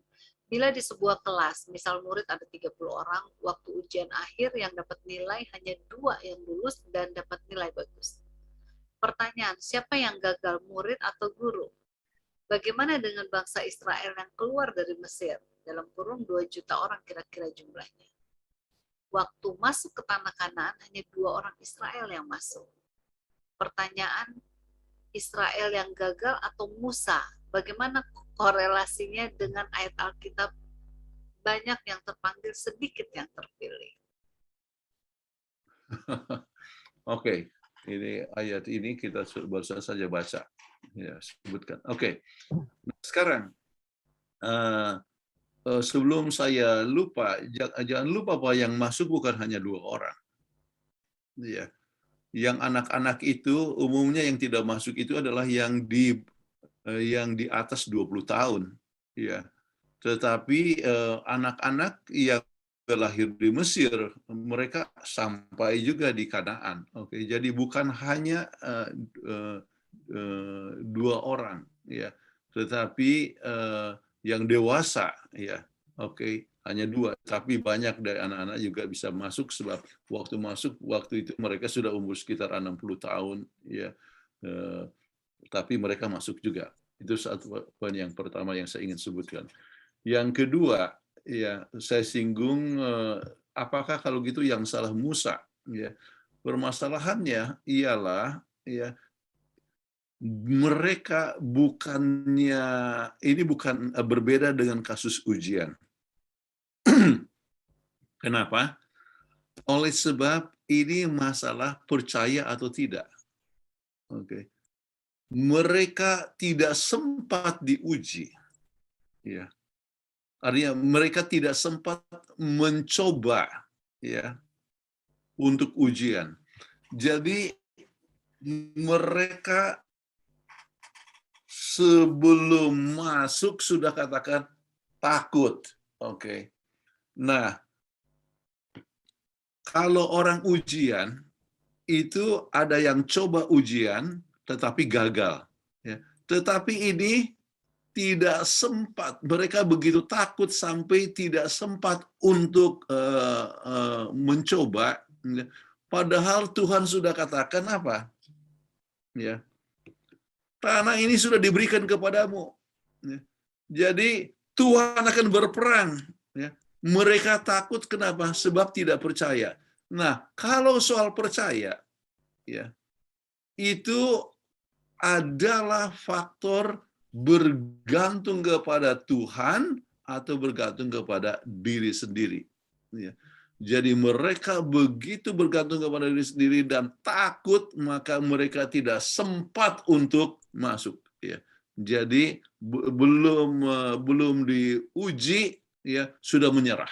Itulah yang saya sebutkan tadi. Nah, apakah ini Tuhan yang gagal atau misalnya Musa yang gagal? Apalagi yang Musa ataupun Tuhan dapat berikan. Coba bayangkan. Semua mereka sudah pimpin selama ini dengan hanya mereka percaya saja, dengan iman saja. Kalau buat mujizat, mereka tidak bisa buat mujizat di Mesir. Tuhan yang bikin, mereka hanya percaya saja. Masuk ke artinya menyeberangi Laut Merah, mereka nggak bisa buat itu. Hanya Tuhan yang buat, mereka percaya saja. Mereka untuk makan di padang belantara, ya 2 juta orang, ya mereka tidak bisa buat, Tuhan saja. Nah sekarang masuk ke Israel, ya masuk ke Kanaan, oke, mereka juga tidak bisa buat, hanya boleh dan percaya saja, ya. Tetapi mereka tetap tidak mau buat, ya, tidak mau percaya. Jadi ini adalah permasalahan, ya, kenapa mereka gagal.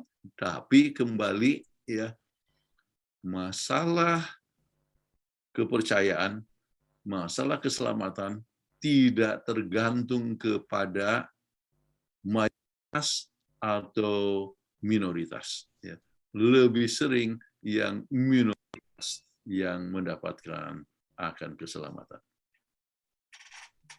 Terima kasih Pendeta, luar biasa ini Pendeta, jawabannya lengkap ya. Saya akan panggilkan Bapak James Tambuun yang raise hand. Ya, selamat sabat Pak Tambuun.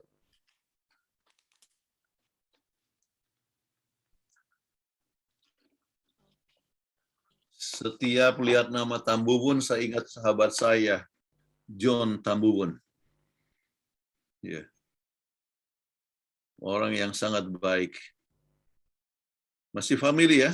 Iya, benar. Halo, salam, selamat malam, Pendeta. Iya. Selamat malam. Iya, masih family, Pendeta. Ya, oke. Silakan Pak James. Ya. Oke, Pendeta, saya masih family tapi nggak dekat dengan dia. Iya, itu aja. Saya mau bertanya, Pendeta, yang pertanyaan hari Jumat yang ketiga, yang ada di pelayanan Musa di pelajaran hari Minggu. Sangat luar biasa, saya lihat memang Musa pernyataannya di ayat 32 di dalam Keluaran 32. Tapi yang saya ingin tanya, mungkin jangan-jangan salah saya menerjemahkan ayat ini, sebab ayat ini nyata dibilangin Tuhan sangat murka waktu melihat bangsa Israel itu sudah rusak akhlaknya, ini di ayat 7 dan dari Keluaran 32, oleh karena mereka membuat anak lembu emas. Yang di sini saya baca di ayat 10, oleh sebab itu biarkanlah aku supaya murkaku bangkit terhadap mereka dan aku akan membinasakan mereka, tetapi engkau akan kubuat menjadi bangsa yang besar. Lalu Musa mencoba melunakkan hati Tuhan, hati Allah. Ini yang salah satu narasi-narasi dari ayat ini, kita lihat kayaknya Musa lebih lembut dari Allah itu sendiri. Kenapa? Setelah saya lihat memang mereka sekali lakukan dua hukum utama.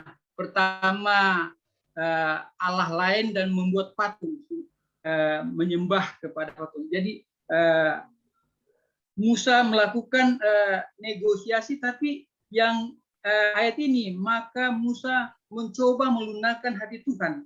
Dan saya lihat ya Tuhan mendengar. Hebat banget saya lihat ini Musa ini. Baru yang Bisa ayat, langsung ke pertanyaan Pak James. Yang pertanyaan saya, apakah Allah punya sifat kayaknya lebih lembut dari Musa dalam hal ini? Bagaimana itu pendeta? Jangan salah, sebab itu Musa melunakkan hati Tuhan dan Tuhan mendengar itu. Sehingga itu ayat 32 tuh keluar. Kalau Tuhan nggak mau maafkan, hapuslah nama saya dari kitab ini. Apakah saya salah? Tuhan itu Musa lebih lembut? Nah, itu pertanyaan saya. Makasih. Terima kasih Pak Terima kasih. James. Pertanyaan yang bagus. Satu poin yang saya ingin sampaikan ialah bahwa Tuhan menguji Musa. Jadi Tuhan yang menguji Musa, ya lebih bagus saya musnahkan saja ini, ya, dan kamu menjadi orang yang terpilih. Itu ya bukan rencana Tuhan. Ya. Itu menguji sampai kesungguhan daripada Musa itu bagaimana. Jadi Tuhan, Musa membujuk, ya Tuhan jangan buat begitu. Kemudian Tuhan dengar. Tetapi itu dalam posisi Tuhan yang menguji akan kesungguhan daripada Musa, ya, untuk melihat dia punya tabiat, tetapi bukan menjadi suatu rencana Tuhan. Terima kasih. Tentang kebesaran Tuhan itu sendiri tidak perlu diragukan. Dia sampai datang ke dunia ini untuk hidup sebagai manusia, ya. Kemudian mati, ya, dan tetap dia mendoakan orang yang jahat kepadanya. Itulah tabiat Tuhan yang sesungguhnya, ya. Jadi ini yang kita harus ingat, bahwa yang menulis ini adalah Musa, ya, sendiri dan inspirasi daripada Tuhan, dan Musa menuliskan, namun satu yang tersirat di situ, ya, yang dalam hal ini roh nubuat, ya, tidak tertulis, yaitu Tuhan menguji akan Musa, ya, tetapi roh nubuat yang menuliskannya. Baik, pendeta, selanjutnya kita kembali ke chatroom dari Dion Lukin. Nabi Musa telah disekolahkan, dididik, dilatih oleh Tuhan Allah dalam situasi dan kondisi yang paling sulit. 40 tahun di Mesir, 40 tahun di padang belantara, 40 tahun sisanya dalam memimpin orang Israel dari Kanaan ke tanah Kanaan, negeri perjanjian. Jadi Nabi Musa tidak terbentuk begitu saja, tapi melalui sebuah proses yang lama dan membutuhkan energi, puasa, dan lain-lainnya. Bukan pertanyaannya hilang, ya. Kalau begitu dengan Foxy Gerungan, nggak ada pertanyaan, kan? Pertanyaannya. Ya, dari Erik ini, pendeta, apakah tujuan Tuhan tercapai melalui Musa membawa bangsa Israel keluar dari Mesir ke tanah perjanjian, mengingat hanya Yosua dan Kaleb yang masuk ke Kanaan? Iya, tujuan Tuhan terpenuhi, ya. Ini adalah satu proses, kita sebutkanlah itu adalah satu proses regenerasi, ya. Kenapa? Mereka yang dari Mesir itu masih mempunyai suatu pemikiran-pemikiran ya yang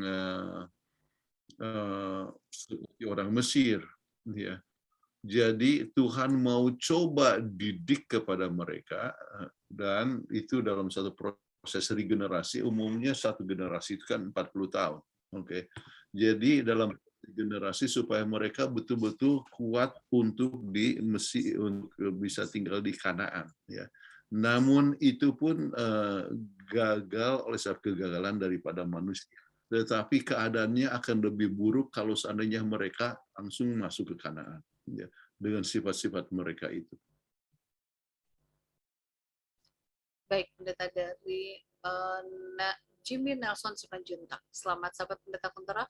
Mohon penjelasannya bagaimana genosida yang terjadi dilakukan oleh Tuhan atas penghukuman terhadap bangsa-bangsa melalui bangsa Israel.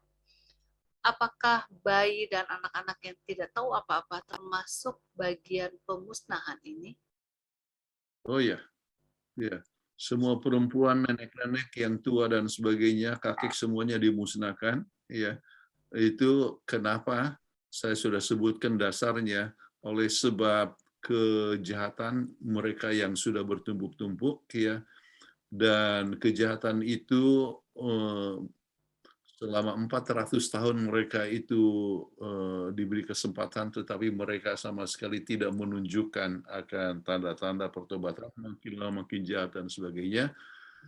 Dan saya sebutkan tentang mengenai masalah tinjauan daripada arkeologi yang menunjukkan bahwa mereka itu adalah orang-orang yang porno, menyembah kepada dewa-dewa yang porno. Kita harus tahu bahwa setiap manusia itu mau seperti Tuhan yang disembahnya. Kita belajar tentang kasih, sayang, dan sebagainya. Kenapa? Oleh sebab kita melihat seperti Tuhan yang penuh dengan kasih sayang. Nah, mereka punya dewa-dewa itu adalah dewa-dewa yang porno. Jadi mereka mau seperti dewa mereka. Jadi kalau seperti sudah begitu, maka apa yang terjadi? Maka berbagai macam penyakit-penyakit yang beredar, dan siapa saja yang sakit? Semuanya sakit. Ya. Termasuk anak-anak dan sebagainya. Ya. Bahkan ada tempat-tempat tertentu di mana binatang itu pun harus dimusnahkan sebab kadang-kadang mereka mempunyai hubungan dengan binatang. Ya. Jadi itu poin yang sangat penting kita harus ketahui. Ya. Jadi ya, musnahkan semua supaya orang Israel jangan terpengaruh oleh mereka punya kejahatan. Terima kasih pendeta. Pertanyaan selanjutnya ini dari Bestari Putra Bayuangga. Saya kurang setuju dengan opini penulis buku pelajaran sekolah sahabat yang menyatakan bahwa kitab ulangan benar-benar tentang Tuhan Yesus sebagai pencipta. Dalam seluruh kitab-kitab perjanjian lama, tidak ada satu ayat pun yang menyebutkan nama Yesus Kristus. Oke. Mestinya setiap orang bisa setuju atau tidak, ya. Namun, ya, saya mau tanya, siapa yang menciptakan langit dan bumi? Ya. Kalau kita lihat kepada Yohanes 1 ayat 1 sampai 4, pada mula pertama adalah firman, firman itu ia bersama dengan Allah dan firman itu Allah. Ayat 14 mengatakan bahwa firman itu menjadi manusia, ya, dan tinggal di antara kita. Itu berbicara tentang siapa? Tentang Yesus. Jadi kalau begitu kejadian itu, ya, yang menciptakan adalah Yesus Kristus. Ya. Kemudian Tuhan mencipta Tuhan Yesus yang berperan di dalam pemberian akan hukum Tuhan. Tuhan Yesus yang berperan di dalam memimpin akan bangsa Israel. Ya, Tuhan dan Tuhan Yesus juga yang berperan sehingga menjadi simbol daripada keselamatan, misalnya dalam bentuk domba. Oke, jadi domba itu menggambarkan siapa? Yesus. Imam itu menggambarkan siapa? Yesus. Ya, semua peralatan di dalam Ka'bah itu, ya, semuanya apakah itu jangan menggambarkan Yesus sebagai roti hidup, ya. Kemudian kita coba lihat kepada semua, ya, terang, ya, Yesus adalah terang dunia, ya. Jadi semuanya adalah tentang Yesus Kristus. Jadi sebetulnya Yesus sebagai pusat daripada, ya, buku buku daripada tulisan Musa, ya. Jadi, tapi kalau seandainya saudara tidak setuju seperti yang saudara katakan, ya kita kan tidak bisa memaksakan, ya. Hanya kalau untuk saya lihat secara pribadi, ya itu hal yang sangat luar biasa, ya, bahwa Yesus yang memegang peranan dari penciptaan, ya, sampai ke dunia baru, ya, sampai akhirnya waktu di sana, ya, bicara tentang anak domba, ya, itu suasana di surga sekalipun, ya. Jadi ini menunjukkan bahwa Yesus menjadi pusat daripada segala sesuatu. Iya, terima kasih Pendeta. Selanjutnya saya akan panggilkan yang raise hand, Bapak Lodi Surento. Iya, Pak Lodi Surento. Silakan Saudara Sorinto dari Palu. Ya, terima kasih Pendeta. Selamat Sabat. Mohon maaf ada 1 bulan lebih, hampir 2 bulan. Oleh karena kesibukan sehingga tidak bisa join. Baik. Bolos ya. Saya juga sibuk, tetapi saya berusaha untuk selalu hadir. Karena memang acara bertepatan terus di malam-malam Sabat sehingga tidak bisa join. Ada pernah saya join, cuma aktif tapi tidak sempat dengar. Baik. Ya, silakan. Saya sangat bersyukur oleh karena apa yang sempat disinggung tadi di bagian pertanyaan pertengahan tadi, ada pendeta menerangkan kembali tentang kesabaran, semua dengan apa yang Musa buat. Dan sehubungan yang saya hadapi juga beberapa kali saya angkat secara berapi-api, bagaimana perlakuan yang saya terima terhadap dari seseorang, dan akhirnya karena kesabaran itu saya berpikir luar biasa Tuhan. Sehingga sekarang ini saya sedang melihat bagaimana jawaban Tuhan ketika saya tidak langsung bereaksi. Saya mendoakan dia. Akhirnya meskipun dalam posisi sebagai ketua jemaat sekarang hancur keluarganya. Bahkan dia sekarang meskipun ketua tetapi sudah lari keluar daerah. Jadi ya saya tetap mendoakan. Jadi ini bukti bagaimana Tuhan menahan atau menjawab doa dan atas saran-saran dari pendeta. Nah, saya juga mau kisahkan tadi ada Saudara Fox Gerungan, karena beliau juga salah satu admin di grup yang dibentuk untuk memberikan koreksi-koreksi terhadap kepemimpinan yang ada, baik itu di Uni Barat maupun Uni Timur. Kalau Uni Barat saya sudah keluar, karena saya melihat banyak hal-hal yang tidak rohani. Nah, saya dimasukkan juga di Uni Timur ini, saya melihat ada banyak hal yang tidak rohani, terutama dalam cara-cara penyampaian yang sangat-sangat jauh dari unsur kerohanian. Sehingga saya tampil untuk memberikan menetralisir suasana dengan kalimat-kalimat yang membangun, yang rohani. Tapi akhirnya oleh karena mungkin emosi, ada yang sampai mengatakan tadi kepada saya tidak tahu apakah ini pintar atau biadab. Itu disejarkan ke saya. Saya cuma mengatakan, saudara, kita tetap bersaudara. Jangan putuskan tali persaudaraan hanya karena untuk maksud yang saudara sampaikan. Saya tenangkan dia. Akhirnya beberapa orang pendeta WA langsung ke saya dan mengatakan salut. Pak Lodi boleh langsung kepada pertanyaan Pak Lodi. Pertanyaan saya adalah seperti ini. Ya. Musa akhirnya sampai mau bilang, hapuskan nama saya sebagai seorang pemimpin. Musa sampai mau bilang, hapuskan nama saya dari buku kehidupan yang kau tulis itu. Ya. Pertanyaannya atau sekaligus himbauan pendeta kira-kira, bagaimana kepemimpinan Musa yang harus dimiliki oleh para pemimpin-pemimpin gereja sekarang ini, agar supaya sorotan-sorotan seperti yang saya sampaikan tadi itu ya kiranya bisa berkurang. Yang lalu sampai Musa bilang hapuskan saya. Bagaimana dengan kepemimpinan sekarang? Baik Pak Lodi, karena masih ada beberapa pertanyaan lagi. Maaf. Oke. Kita percaya bahwa itu adalah satu kepemimpinan yang sangat ideal. Ya, dia adalah seorang pemimpin besar. Oke. Nah, bagaimana supaya kita punya pemimpin juga demikian, ya. Maka faktor yang sangat penting adalah kita harus mendoakan. Saya sendiri tidak sependapat bahwa orang harus menulis tentang kesalahan-kesalahan pemimpin di WhatsApp grup dan sebagainya, ya. Itu sering tidak memberikan dampak yang positif, merugikan orang lain, yang disebutkan itu tidak selamanya benar, ya. Kemudian merugikan kerohanian kita sendiri, ya. Yang kita harus pupuk adalah, ya, sifat kasih, ya. Yang kita harus pupuk adalah jiwa pengampunan. Yang kita harus pupuk adalah, ya, kerendahan hati, ya.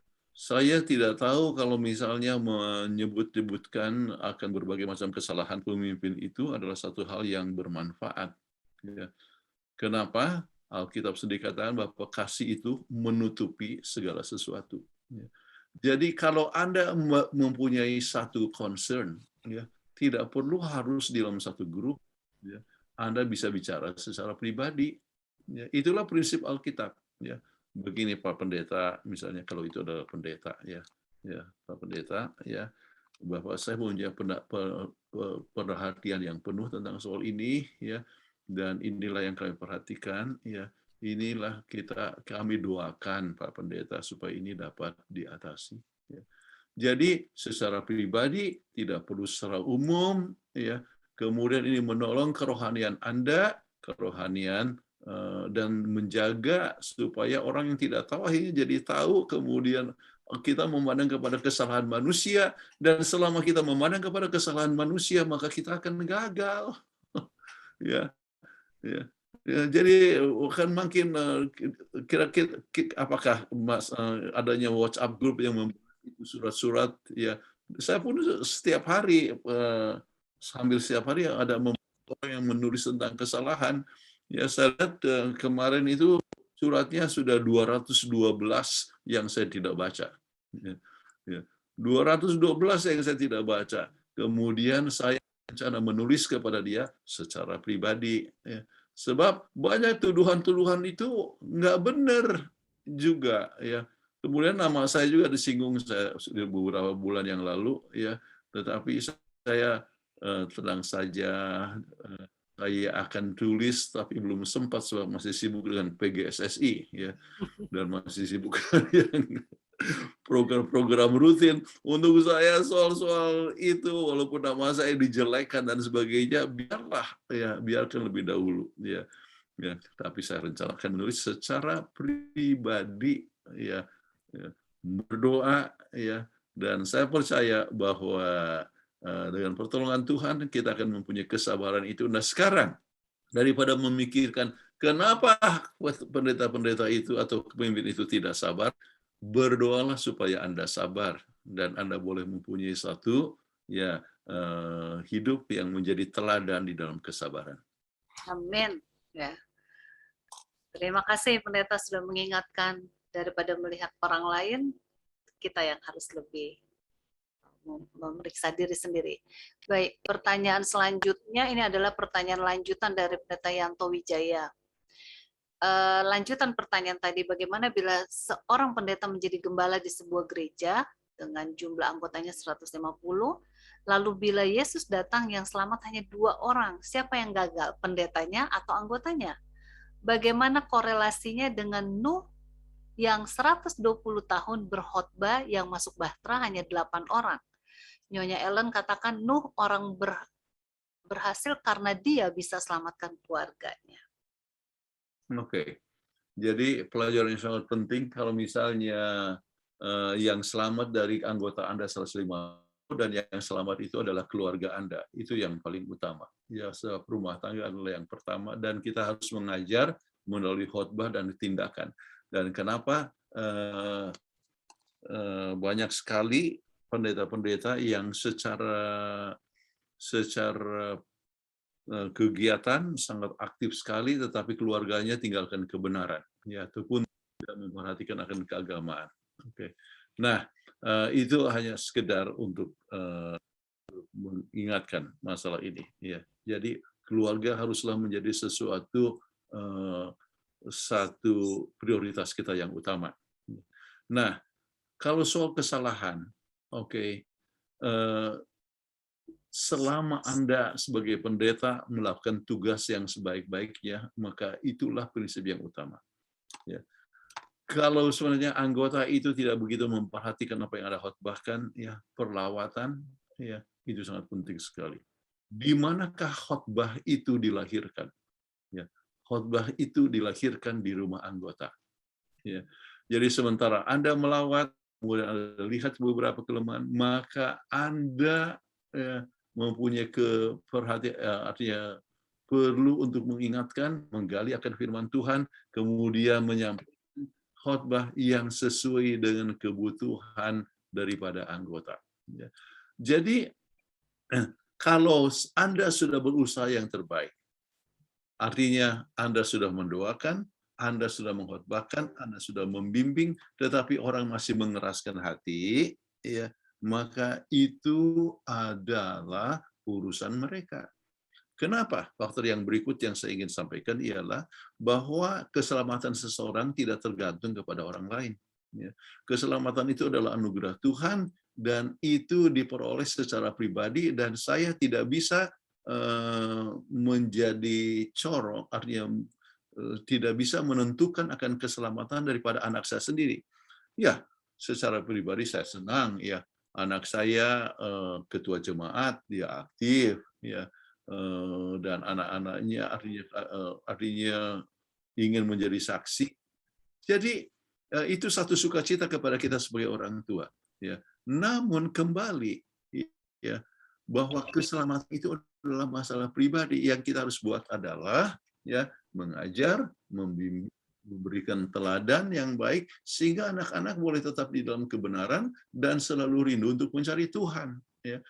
Jadi kalau seandainya sesudah kita berusaha tetapi ternyata mereka tetap tidak mau mendengar Tuhan, maka itu adalah tanggung jawab mereka sendiri.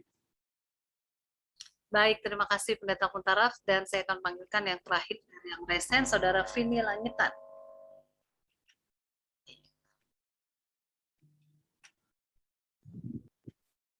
Ya, silakan Saudara Vini Langitan.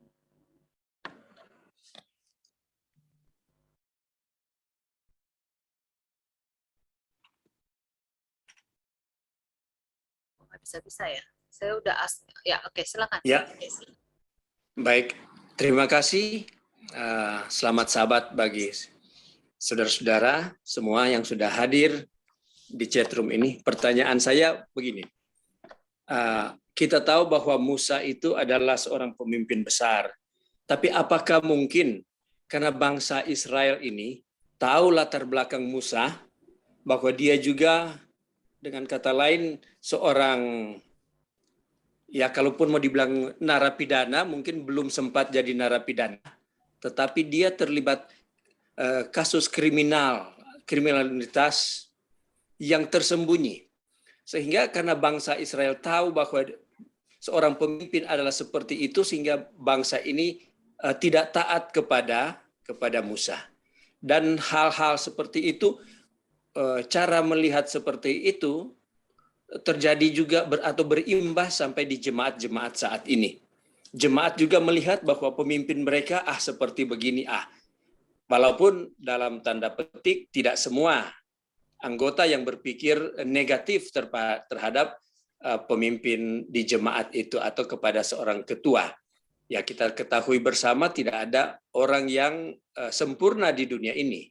Jadi untuk menjadi seorang ketua pun ada banyak masalah yang dia hadapi mungkin, dan orang lain juga tahu latar belakang seorang pemimpin itu, sehingga anggota juga ikut acu tak acu dengan pemimpin itu.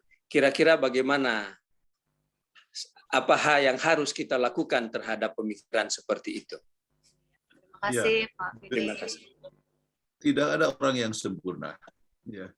Namun orang dapat melihat kalau seorang itu sungguh-sungguh bergantung kepada Tuhan atau tidak. Ya. Jadi orang bisa melihat apakah seorang itu siap untuk berdoa dengan Anda, ya, atau seorang itu sungguh-sungguh bergantung pada Tuhan dan membawa orang dekat kepada Tuhan dan menjadi teladan di dalam kehidupan. Kembali teladan, tetapi bukan berarti bahwa sempurna. Oke. Nah, Musa, apakah latar belakangnya itu diketahui oleh banyak orang? Mungkin saja, ya. Paling sedikit, ya, Miriam dengan Harun tahu latar belakang keluarganya, tahu apa yang telah terjadi. Ya. Namun dari keluarga itu justru artinya suku Lewi adalah orang yang tetap berpihak kepada Tuhan. Jadi dengan demikian mereka lah yang setia sehingga tidak menyembah. Ya. Artinya mereka tetap setia sehingga mereka disebut sebagai keluarga iman. Oke, jadi Musa dalam hal ini telah memberikan teladan yang baik. Itu poin pertama. Poin yang kedua, ya mungkin saja punya kelemahan, tetapi sesudah dia menjadi gembala domba untuk 40 tahun, sifat itu telah berubah. Sekarang dia adalah seorang yang lebih sabar sampai dikatakan orang yang paling lemah lembut di seluruh dunia. Ya. Jadi dengan demikian dia memberikan teladan yang baik. Ya. Betul, dia pernah marah juga ya pada saat dia memukul itu batu karang 2 kali. Ya. Namun dibandingkan dengan semua orang-orang Israel yang lain, ya, maka dia termasuk orang yang paling lemah lembut. Ya. Dan mereka sudah biasa dengan segala macam kekerasan-kekerasan. Ya. Di Mesir dan sebagainya. Baik, saudara-saudara sekalian, untuk keadaan di jemaat itu sendiri, ya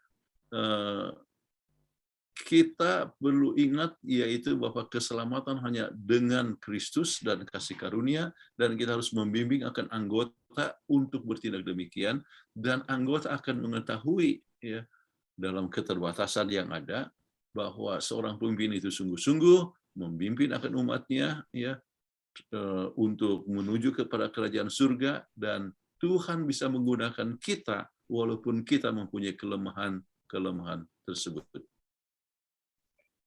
Baik, terima kasih Pendeta, dan saatnya